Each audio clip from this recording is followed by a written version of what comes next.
We have a 1956, March of 1956 Trav-ler radio record player, and the model number is the 5510, model 5510, and it's a March 1956, and it is a AM radio, of course, as you can see on the front there, and it's got a pretty cool looking dial for tuning, on-off volume,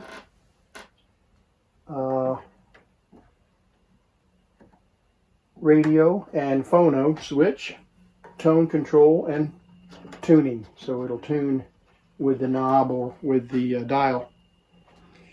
It's a Trav-ler brand, and I've got the photo facts here, information on Howard Sam's schematics and such for the unit. So we're going to open this up and see if the cord is still on it. I don't even know if the cord is still on it, but let's take do an overview first. Okay, we're a little closer there now.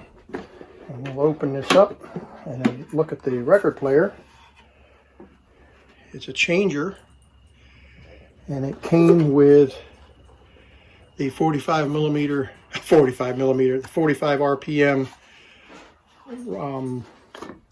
adapter. Slides over the changer, and so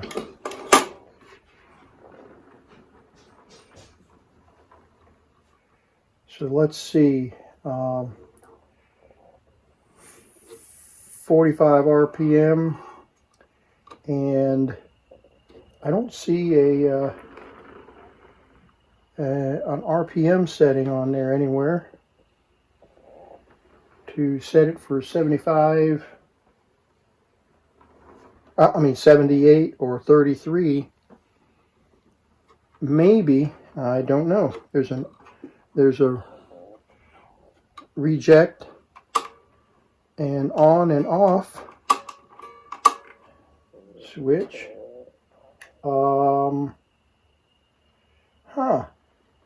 And there's a drop detector there, but I don't see a speed setting. So that's going to be interesting. I'm not sure how it determines what speed it's supposed to be playing at, but it's complete. There is an N, and let me get back on camera here. There's an N and L needle setting. I'm not sure what those are. We'll look at those with a magnifying glass and try to determine. Probably one is the 45 RPM finer groove, and then the L is for 78 RPM. But I don't see a speed setting anywhere here on the record player. Certainly not on the face. Let me back up here and let you see the face a little better.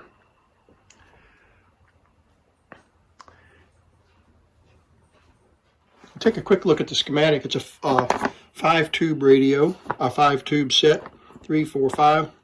It's got the rectifier tube and the converter and IF amp,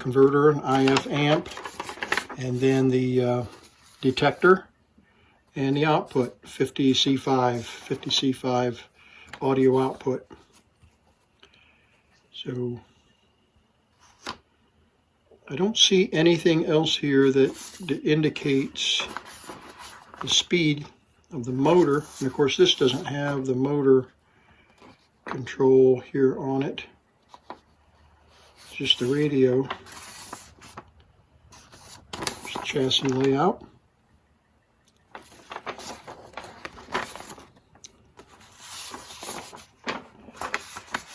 And this one doesn't have a dial cord. Well, it probably does internally, now that I think about it. It doesn't have a doesn't have a dial indicator like a string little vernier. Okay, 455 IF. So that's the layout of the unit. So let's plug it in and see if we got any loud hum with bad caps or whatever, and we'll just go from there. Okay, we got some hum.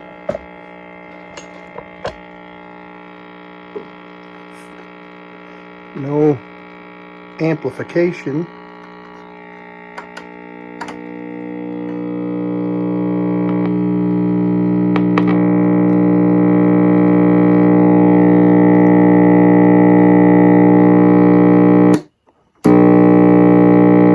All right, so clearly we got some filters that we need to take a look at. I don't want to let it sit there and cook. I will turn it on for a second and see if we can get the turntable to turn.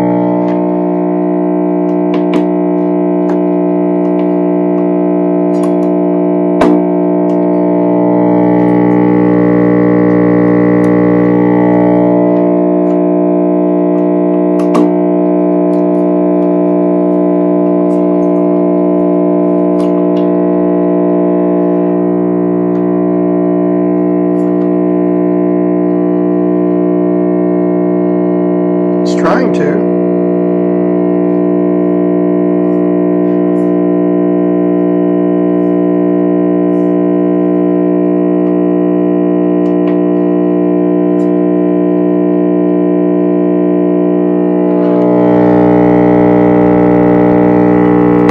All right. No, the record player is not turning at all. So we may have a switch issue. We have a motor issue. So let's get into it. Oh, I wanted to show you the 45 RPM adapter here that's controlled by this shaft. And this is a made in Great Britain. Made in Great Britain. Huh. By the BSR company. And that BSR, Birmingham Sound Reproductions, was the name of that company that made a lot of electronics, BSR. So let's get the cabinet open and see if we can find out. We'll get those filter caps replaced and get the hum taken care of, and then we'll just kind of take it one step at a time. Okay, we'll pull the two screws out there. And that just lifts out so we can see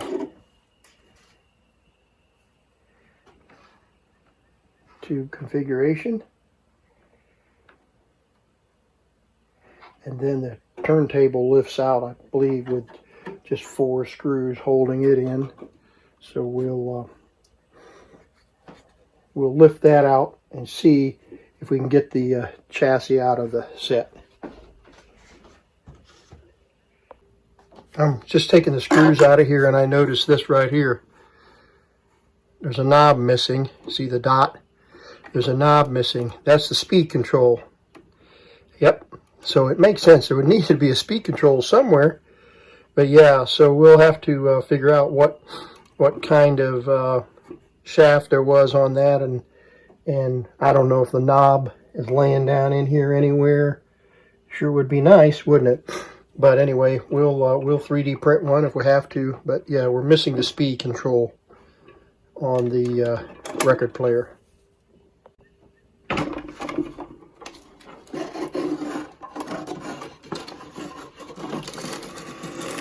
Oh, well, we lucked out. Look here. There's the speed control. It's broken into little pieces.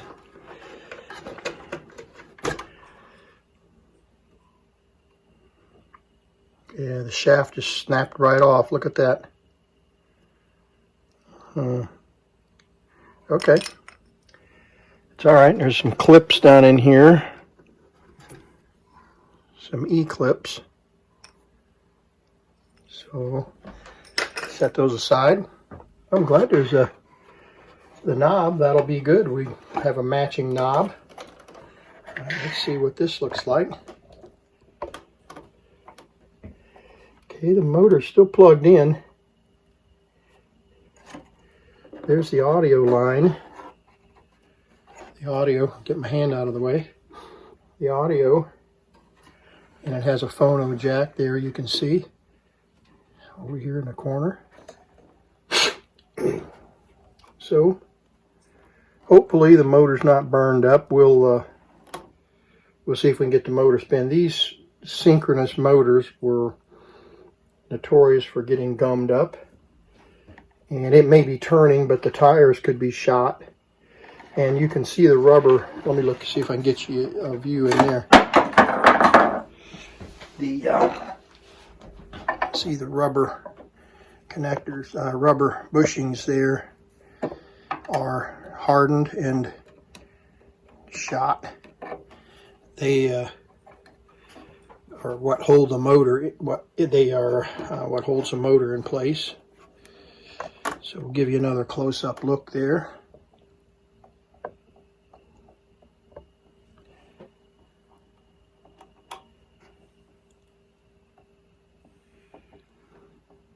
Turntable by BSR.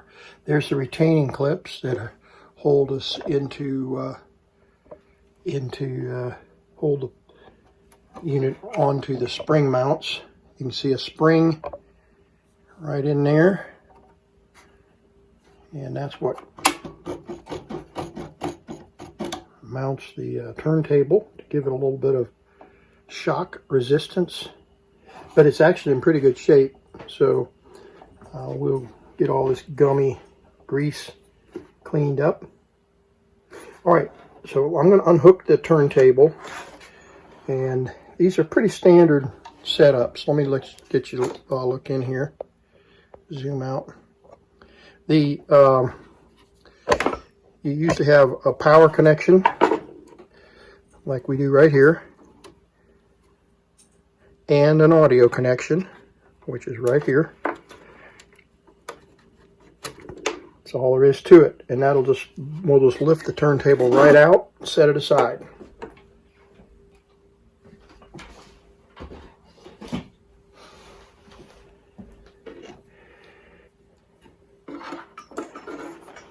Now there's some more junk back in the corner here.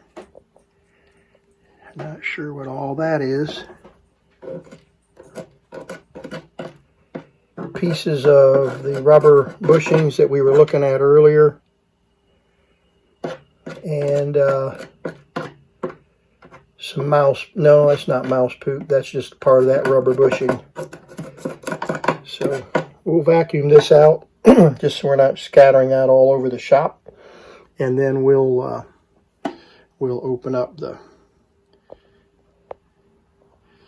turn it around here and get to the chassis.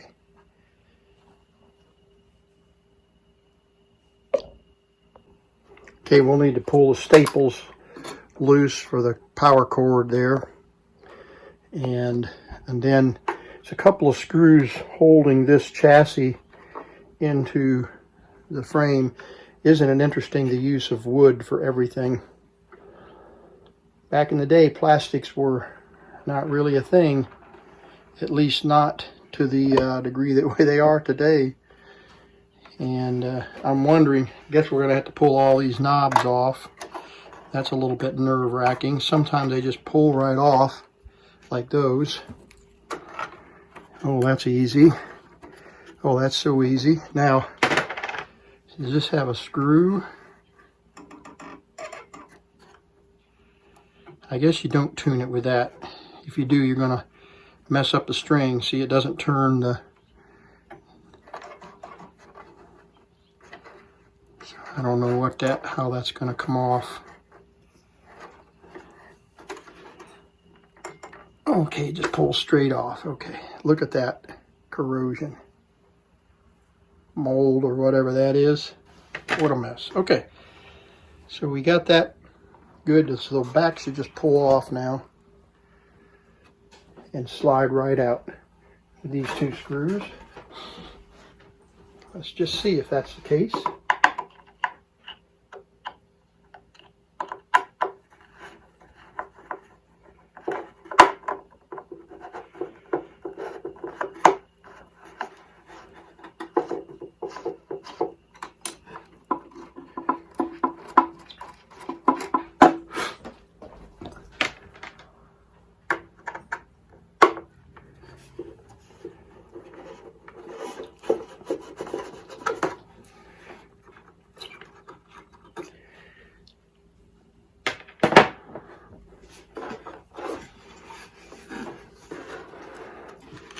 Yep, apparently so. Okay, I got an antenna here. Not sure. Oh, okay. That was hooked there somewhere, but it's not hooked anymore. Just lift this right up and out. Maybe. Okay, there we go.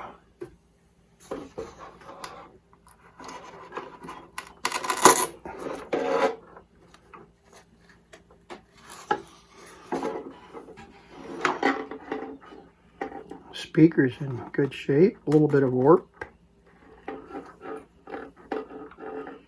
There's that string configuration that we saw on the diagram.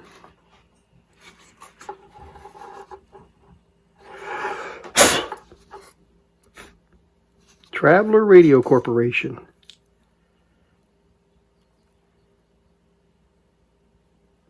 This apparatus uses inventions of the United States patent licensed by Radio Corporation of America, RCA. Huh.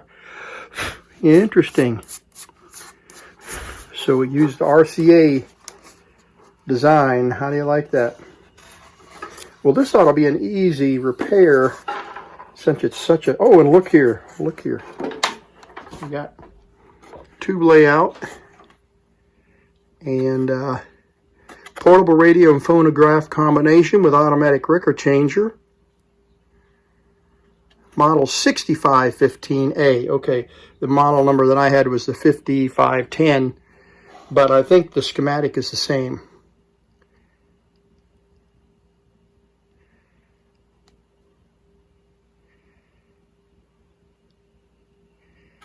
Okay, well, let's get it open, and let's look at the bottom side of the chassis. There's the coil, antenna coil. Antenna, yeah. Everything looks to be in beautiful condition. So I know we've got a filter cap issue. We will definitely get that clear. That won't be a big deal. And then maybe we can get it to fire up.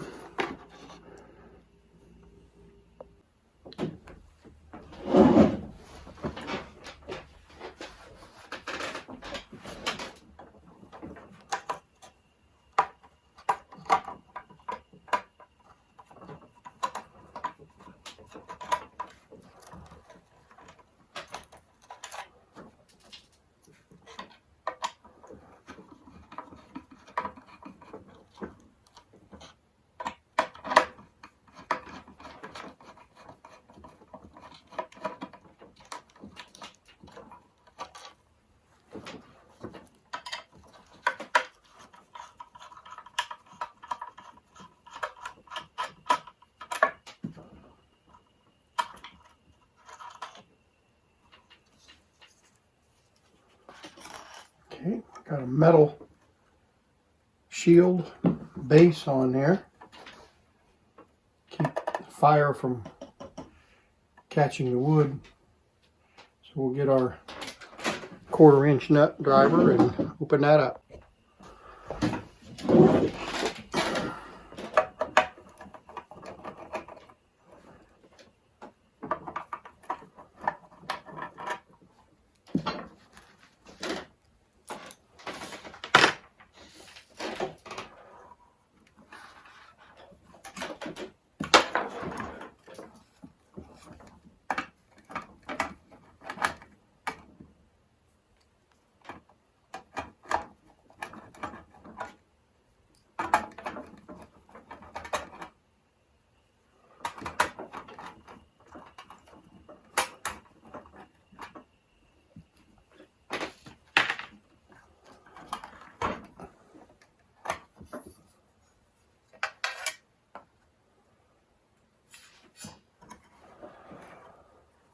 Okay, a pile of paper caps, which are always problematic, almost always.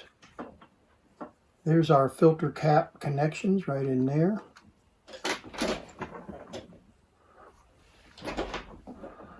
Lots of paper. 1, 2, 3, 4, 5, 6, 7 papers. A bumblebee. Black Beauty. So we can start with replacing these filter caps here to get this hum out. And we might as well go ahead and recap. These are 0.05, 0.05. That's probably 0.05. And 400 volt caps. Might as well replace those while we're in here, and we'll spray all of our switches. And we'll spray the tube sockets.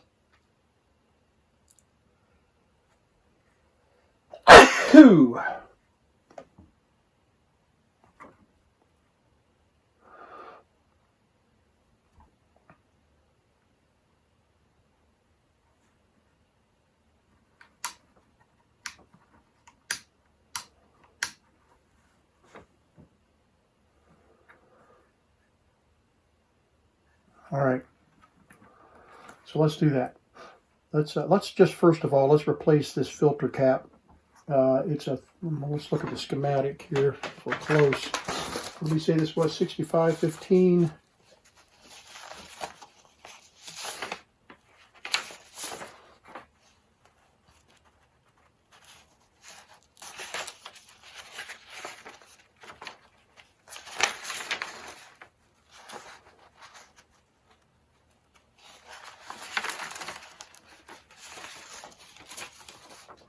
Close. Here we go. 5510. And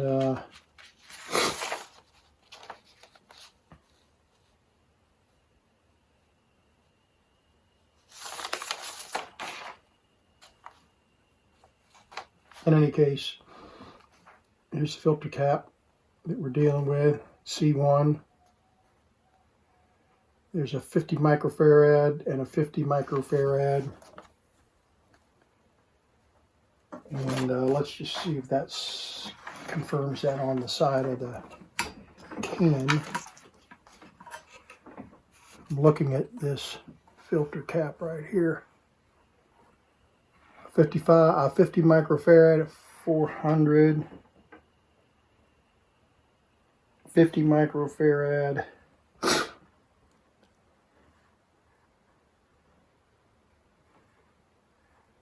So yeah, there's only 2 caps in there. So we should have 3 leads. And we do 1 ground lead, which is right there, probably the black, and then the yellow and the red. All right, so we'll put some 47 microfarad, 600 volt. I think I've got a 600 volt 47 microfarad, which will be a good substitute for those 2. And then we'll fire it up again and see if any of these bypass caps are failed. I'm sure we'll replace them, but it would be nice to be able to at least get something tuned up on this before we get all the way through the cap process. Okay, we got the 2 power filter caps put in there. I put 100 microfarads because that's what I had in the lower voltage, 160 volt, and they use 150 volt. And so I'm good there. A little high in capacitance, but should be a good filter. And let's put the base back on this. And just for safety, let's see, it goes this way. Put that back on there. And since we're on a flammable surface here, and let's see what your audio sounds like now.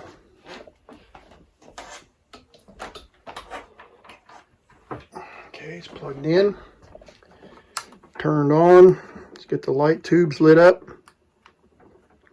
Tubes are lighting up.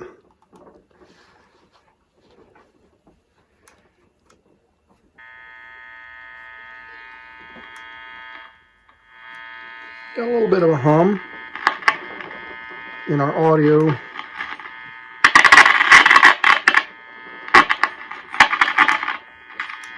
All right, so let's spray those. We'll turn the power off and let's spray those tube sockets.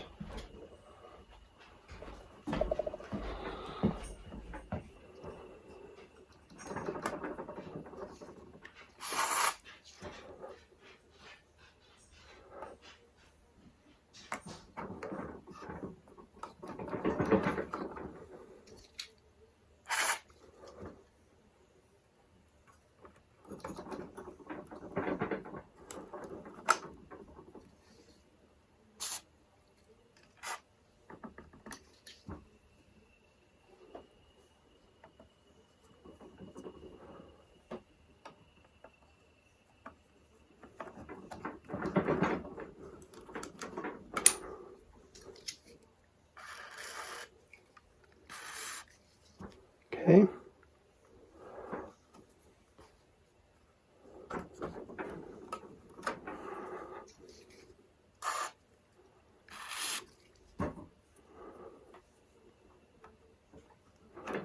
All right, that ought to make a difference. And while we're at it, let's just go ahead and spray these. And I can't get to the audio, can I? Now it's buried down in there. We'll try.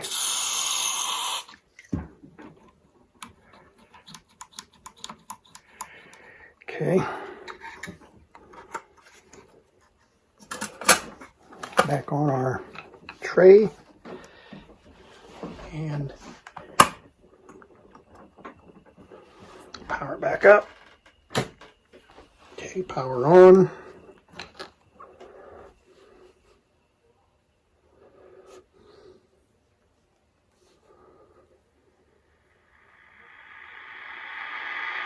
Okay, we got IF.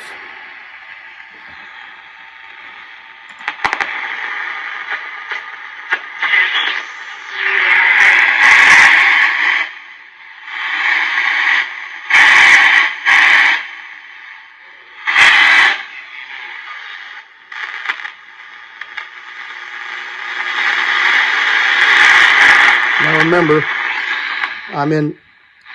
got rid of a hum, didn't we? I'm in the Faraday cage here, so we're not going to get a very good signal.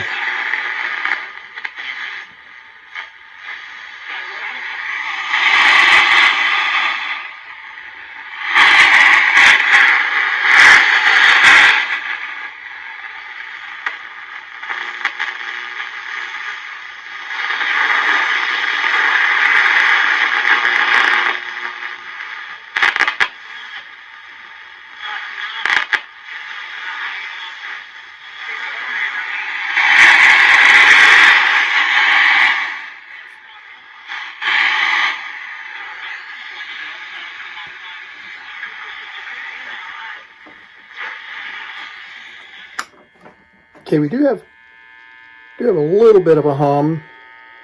Could be the room, and it could be that cap for the audio in.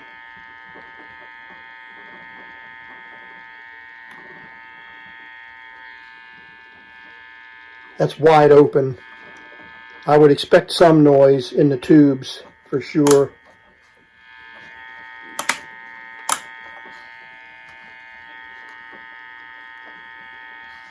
Okay.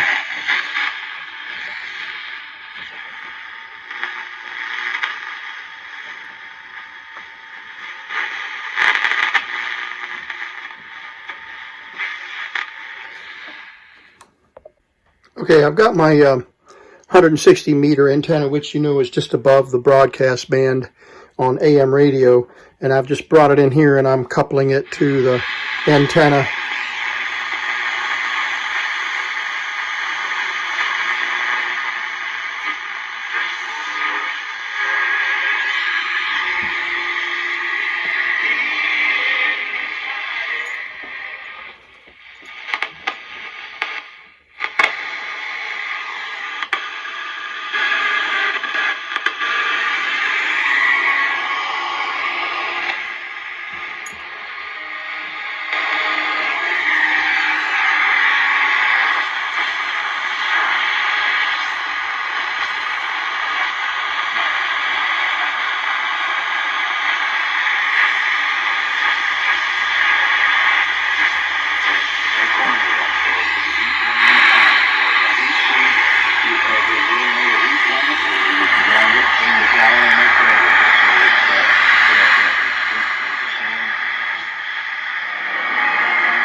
That's the antenna tuner coil right there.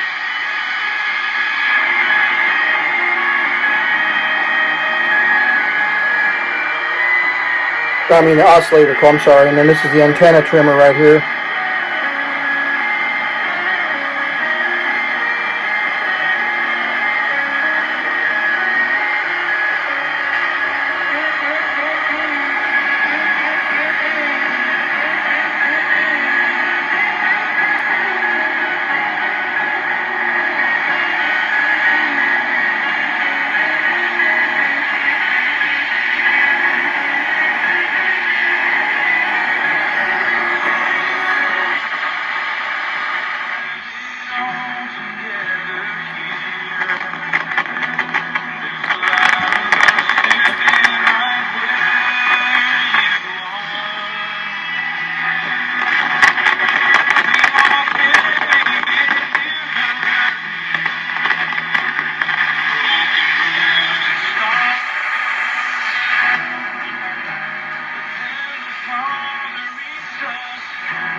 All right, pretty good, pretty good.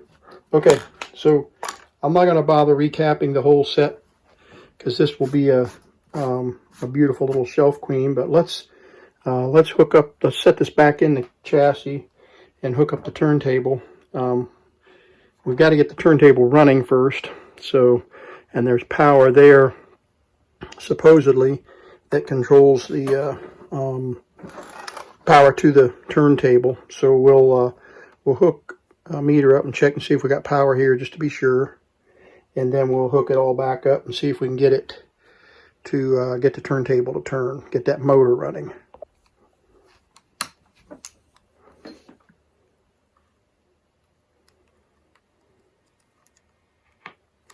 Ouch, that tube is hot. Okay, with the radio on, we don't have any power there. Let's switch it to phono.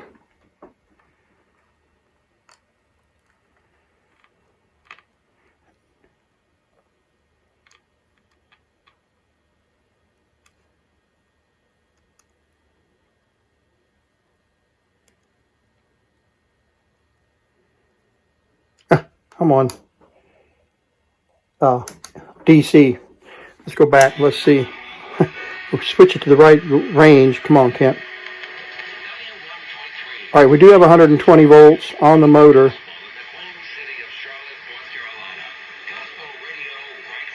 120 volts. 120 volts.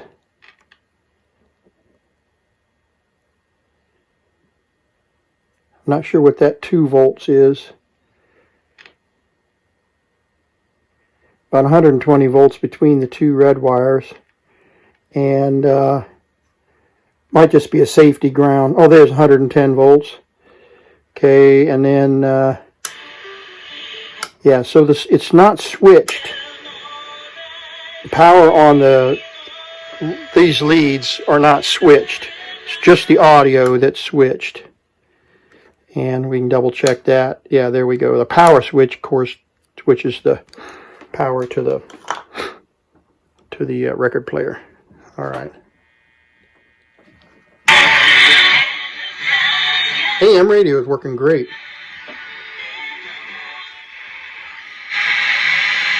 Got a good quiet power there, and I would get better signal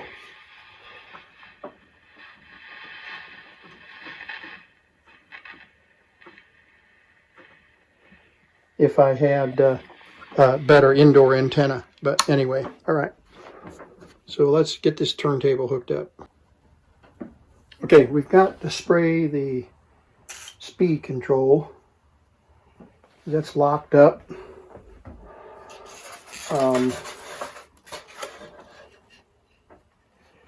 And the speed control, let me get all this on camera.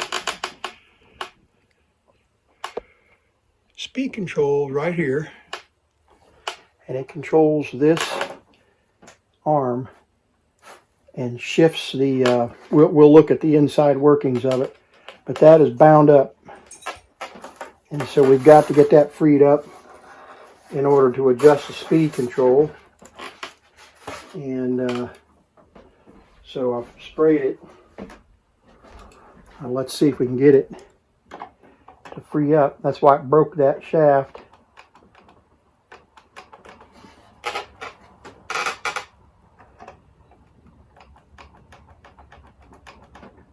Okay, it is moving. So it's bound up inside here somewhere. We'll have to pull the turntable off to see that. But let's see if we can get the motor running. I've got it set here. Okay, let's turn the power on. Power's on. Motor's turned on, according to this switch here. If it's any good. I don't see the motor turning. Let me get that on camera.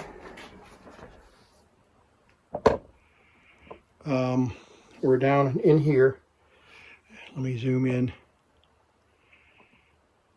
Right in the middle of your screen, you should see the motor.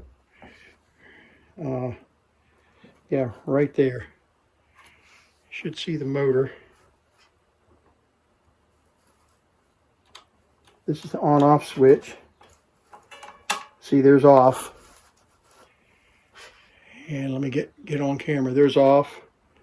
Watch this switch right here. And I'm going to turn it on. It opens up that switch there. So if that switch is good, the motor should be running. And I don't hear any hum. See, do we have any magnetism? Off.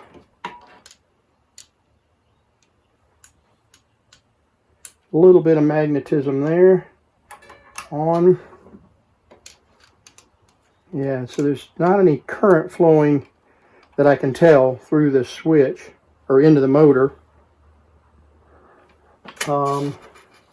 See, we plugged in properly. Let's double check that plug. Okay, got a couple of things straightened out here. I replaced that safety cap, and we have, and I plugged this in correctly. I had this plugged in incorrectly, and now I've got motor running. It's nice and quiet, but it is running. And I have audio on the record player. So what I'm doing is touching one side of the needle cartridge connection here, and it's feeding back into the amplifier, so we know we've got a clear audio path at least from this point. We could test it up here on the cartridge.